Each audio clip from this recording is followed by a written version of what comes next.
की सबसे ताकतवर नदी, समुद्र के परे एक समुद्र जिसमें हैं ढेर सारे जीव। इस मिस्टिफाइंग रीजन दुनिया के किसी भी हिस्से के मुकाबले कहीं ज्यादा स्पीशीज मौजूद हैं।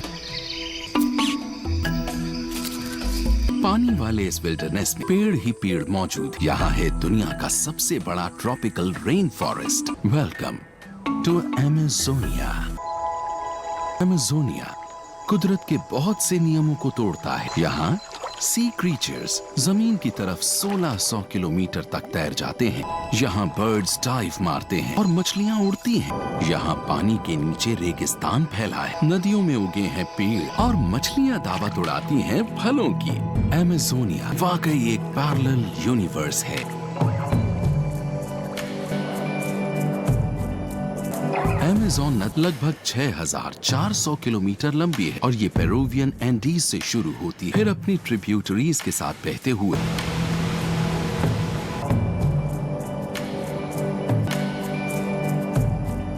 यहाँ मडी वाटर वाली अमेज़न की मुलाकात होती है। कम गंदले पानी वाली नदी नेग्रोस, फिर करीब 24 किलोमीटर की दूरी तय करके भी इनके पानी के रंग में फर्क नजर आता रहता है। धारा में 1600 किलोमीटर नीचे दुनिया का करीब 20% मीठा पानी अमेज़न के जरिए अटलांटिक में गिरता है। साल के कुछ महीने बाकी महीनों के मुकाबले ज्यादा नम होते हैं। गर्मियों की शुरुआत में सूखे के लंबे मौसम की शुरुआत पर रेत के टीले तली के बाहर निकल आते हैं। बदलते किनारों के हिसाब से ढलने के लिए झिल्लीदार पैरों वाले जीव पानी और जमीन दोनों में रहने के हिसाब से ढल गए हैं।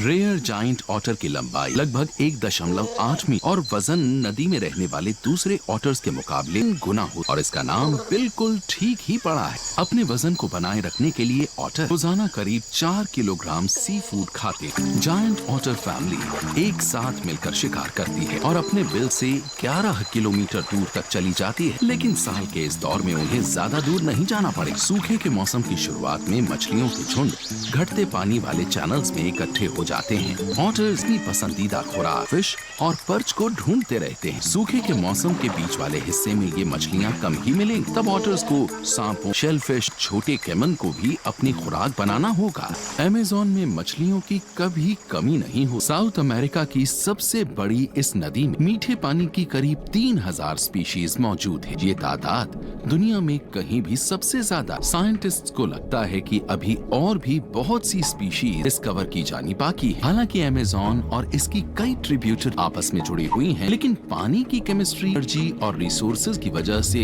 अलग अलग तरह के इकोसिस्टम्स बनते हैं। इस वजह से हर शेप और साइज की फिश स्पीशीज में डेवलप हो गई हैं। इन मछलियों में कुछ स्पीशीज लाखों साल पुरानी भी, जब ये नदी पश्चिम की ओर पैसिफिक में गिरती थी, लेकिन ऊपर उठते एंडीज ने अमेज़न के रास्ते को रोक दिया। इससे झीलें बनी और समुद्र की तरफ जाने वाली मछलियाँ उनमें फंस गईं, जैसे स्टिंगरे जैसी कुछ मछलियाँ।